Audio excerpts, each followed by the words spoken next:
And this is one of the great secrets of time management, is that you only get your life under control to the degree to which you stop doing things.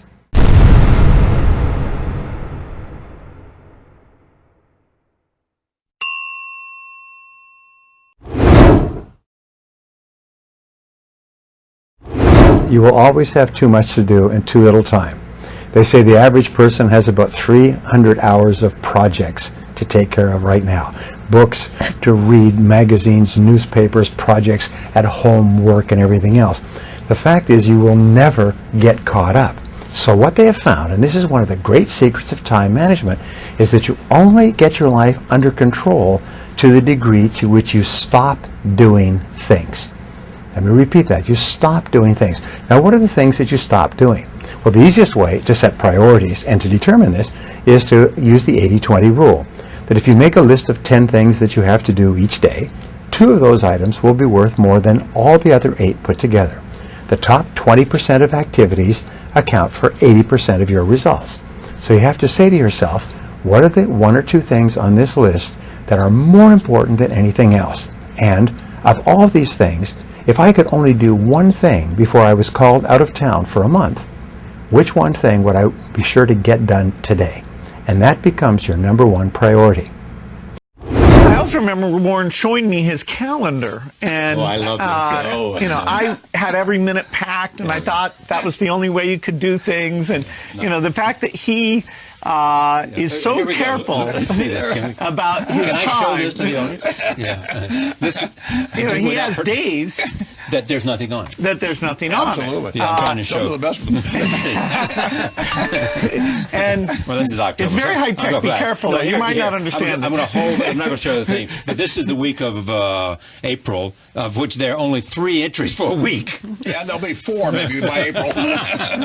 File tax. So that taught you what? To not to crowd yourself too much and give yourself time to read and think and... Right, that you control your time, and that sitting and thinking may be a much higher priority than a normal CEO who, there's all this demand and you feel like you need to go and see all these people. It's not a proxy of your seriousness that you filled every minute in your schedule.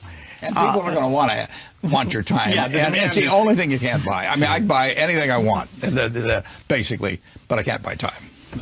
And so to have time is the most precious thing you can have. I better be careful with it. Yeah. There's no way I will be able to buy more time. I want to reinforce the idea for you, which is every day get up in the morning, ask yourself this self-coaching question: what 5 things need to happen between now and the last hour of today for this to have been an exceptionally productive day? Why do you do that? Because 5 little goals achieved every day at the end of 1 year, at the end of 1 month, is 150 little goals achieved, and at the end of 1 year, almost 2,000 little goals that you've achieved. So it's not only that you've achieved 2,000 meaningful goals in 12 months from this vlog, in a world where we are so distracted, but it's also what the achievement of those goals makes of you in terms of a better thinker, a better performer, a more confident person. So your daily 5 is a fundamental tactic to lead without a title. Take one small step to get started. There's an 80-20 rule that says that 20% of the task often accounts for 80% of the value of that task.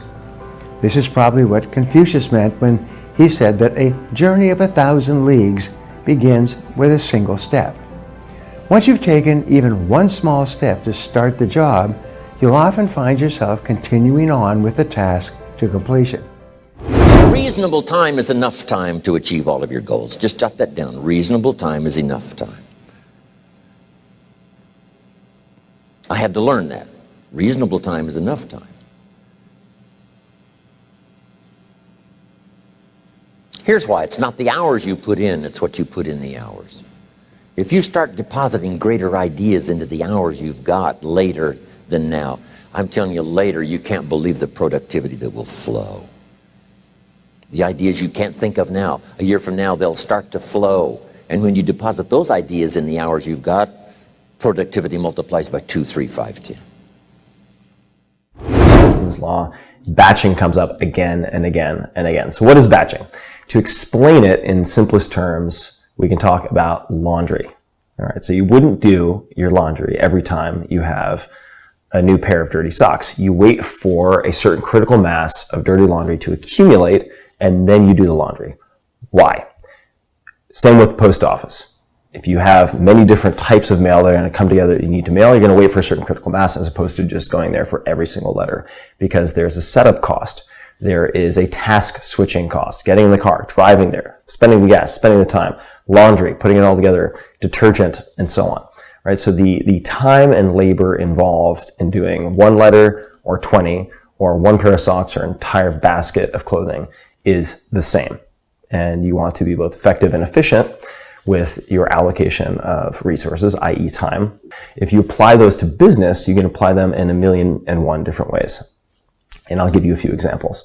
One of the most common, I suppose, directional questions or specifics that I'm asked about is frequency. Well, do I batch on a daily basis? Do I batch on a weekly basis? Do I batch on a monthly or quarterly basis? And the answer is I do all of those things. But you don't have to try it all at once, and I would not encourage you to do that. I would encourage you to perhaps try one or two approaches and see what works for you. This is a very personal set of techniques. You develop a portfolio that works for yourself. Let me tell you a few things that I and others do. For instance, you might decide that on a given day, from the time you wake up until lunch is your primary creation period. This could be writing, it could be recording, it could be anything that is proactively creative and synthesis.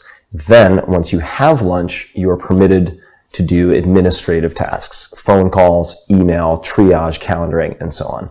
I do this quite a lot, particularly from Tuesday to Thursday on certain weeks. On a weekly basis, I know the CEO of a very well-known startup, pretty much everyone watching this would know this company, and instead of batching on a daily basis, looking at his week, Monday to Friday, he might have day 1, administrative tasks, day 2, HR hiring, day 3, product, day 4, marketing.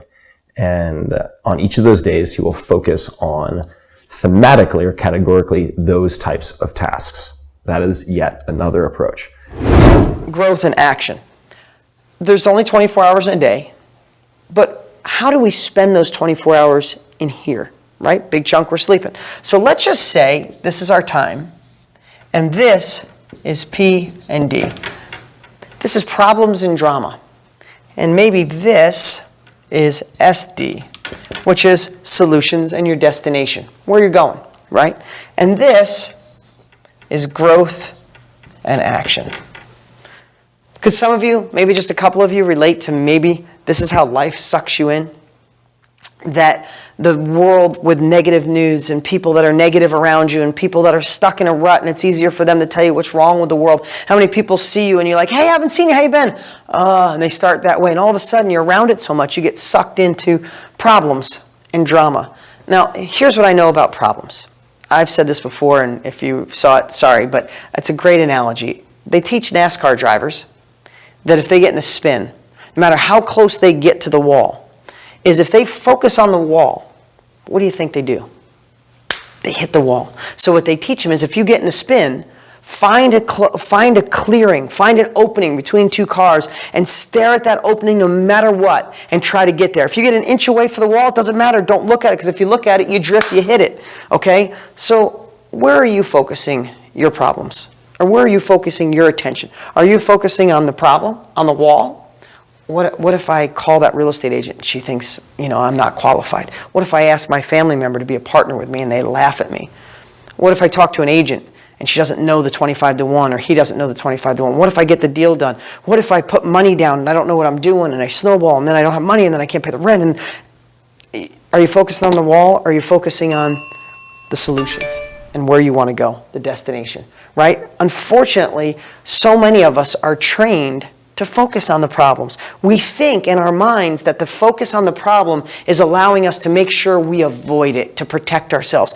When in reality, guys, what we focus on is exactly what we get. It's a self-fulfilling prophecy. If you think, I don't have time, if you think this is too much work, if you think it's overwhelming, if you think people make fun of you, if you think you'll fail, if those things go through your mind, yes, That's the end result. What's major, what's minor? Now here's the key on this. Don't major in minor things. If you take up major time to do minor things, I'm telling you, you'll be behind the curve constantly. Here's what we learn in sales training. What's major time and what's minor time? Here's minor time, thinking about prospects. Here's minor time, making lists of prospects. Here's minor time, keeping books on prospects.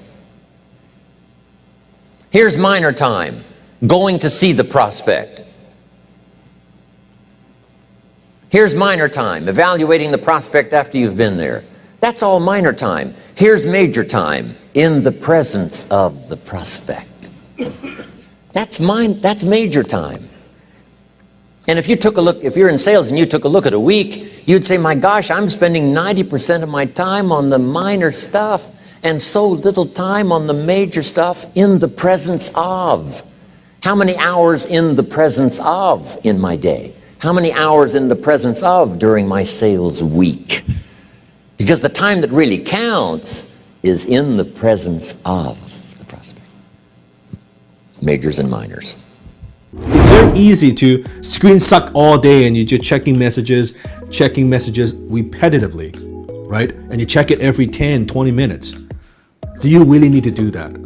The metaphor I use all the time is, do you go check your mailbox 10, 20 times a day? Then why would you go check your inbox 10, 20 times a day? One of the things that I do is I block out the time for social media and I block out time for email. That's it.